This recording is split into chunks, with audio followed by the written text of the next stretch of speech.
രാവിലെ 4 മണിക്ക് അലാം വെച്ച് എഴുന്നേറ്റ് കടുപ്പത്തിലൊരു ചായയും കുടിച്ച് ഞാനൊരു യാത്രയ്ക്ക് ഒരുങ്ങുകയാണ്.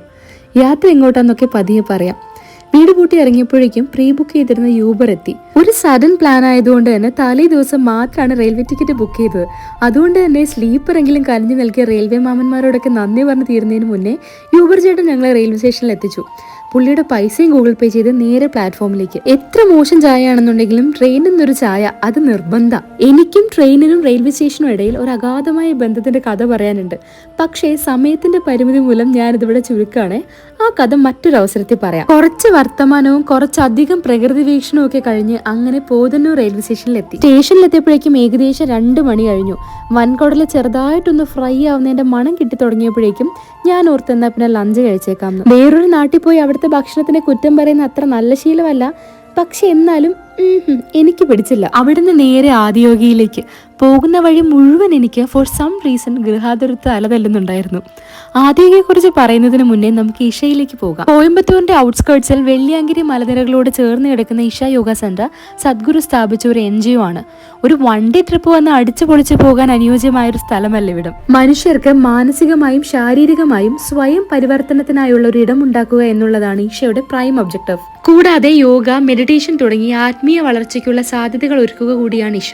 താമസിക്കാൻ അനുയോജ്യമായ ഇടം നോക്കി നമുക്ക് നേരത്തെ തന്നെ പ്രീ ബുക്ക് ചെയ്യാട്ടോ. ഞാൻ ബുക്ക് ചെയ്ത് ആലയമാണ്. ഒരു മുഴുനീള ദിവസത്തെ യാത്രയ്ക്കൊടുവിൽ എനിക്കും കല്ലൂരിനും നല്ല ക്ഷീണം ഉണ്ടായിരുന്നു കേട്ടോ. ഇതുപോലുള്ള കോപ്പർ ജഗും ഗ്ലാസുകളും റൂമിൽ തന്നെ പ്രൊവൈഡ് ചെയ്യും.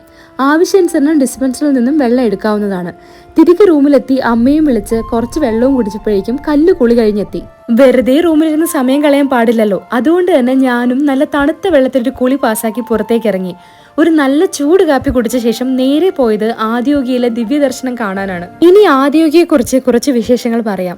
യോഗയുടെ ഉപജ്ഞാതാവായും ആദിയോഗിയായും കണക്കാക്കപ്പെടുന്നതിലാണ് ശിവനെ ആദിയോഗി എന്ന് വിളിക്കുന്നത്. ആത്മീയ വളർച്ചയ്ക്കും ആന്തരിക പരിവർത്തനത്തിനും പ്രാപ്തമാക്കിക്കൊണ്ട് മനുഷ്യരാശിക്ക് ആദ്യമായി യോഗയെക്കുറിച്ചുള്ള അറിവ് പകർന്നു നൽകിയത് സാക്ഷാൽ ശിവനാണ് എന്നാണ് കണക്കാക്കപ്പെടുന്നത്. ജീവിതത്തിൽ ഒരിക്കലെങ്കിലും എക്സ്പീരിയൻസ് ചെയ്യേണ്ട ഒരു കാഴ്ച തന്നെയാണ് ആദിയോഗിയിലെ ദിവ്യദർശനം. വളരെ പ്രധാനപ്പെട്ട ഒരു കാര്യം പറയാൻ വിട്ടുപോയി.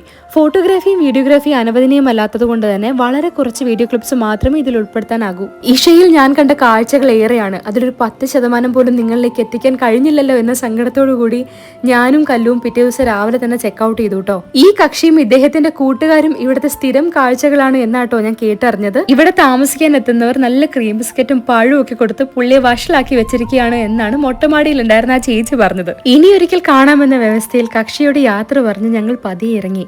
ഈ കാണുന്നത് പോലെയുള്ള കാളവണ്ടികൾ ഇഷയിലെ സ്ഥിരം കാഴ്ചകളിൽ ഒന്നാണ്. 11 മണിക്കുള്ളിൽ തന്നെ ഒരു മസാല ദോശയും വെജ് സാൻഡ്വിച്ചും അകത്താക്കിയത് കൊണ്ട് തന്നെ ഉച്ചയ്ക്ക് എനിക്ക് തീരെ വിശന്നില്ല. കല്ലുവിന്റെ ഉച്ചയൂണ് കഴിഞ്ഞ പാടെ നേരെ നാട്ടിലേക്കുള്ള വണ്ടി പിടിക്കാമെന്ന് കരുതി. തിരികെ വരാനുള്ള ബസ് നേരത്തെ പ്രീ ബുക്ക് ചെയ്തുകൊണ്ട് തന്നെ കുറച്ച് ഈസി ആയിരുന്നു കേട്ടോ ഇങ്ങോട്ടുള്ള ട്രാവലിംഗ്. അങ്ങനെ ഇഷയോടും കോയമ്പത്തൂരിനോടും വിട പറഞ്ഞ് നേരെ നാട്ടിലേക്ക്. അപ്പോ ഈ വീഡിയോ കുറിച്ചുള്ള നിങ്ങളുടെ അഭിപ്രായങ്ങൾ എന്നോട് പറയാൻ മറക്കല്ലേ. പക്ഷേ എന്റെ കഥകൾ ഇവിടെ തീരുന്നില്ല കേട്ടോ. നമ്മൾ ഇനിയും കാണും, കണ്ടുകൊണ്ടേയിരിക്കും.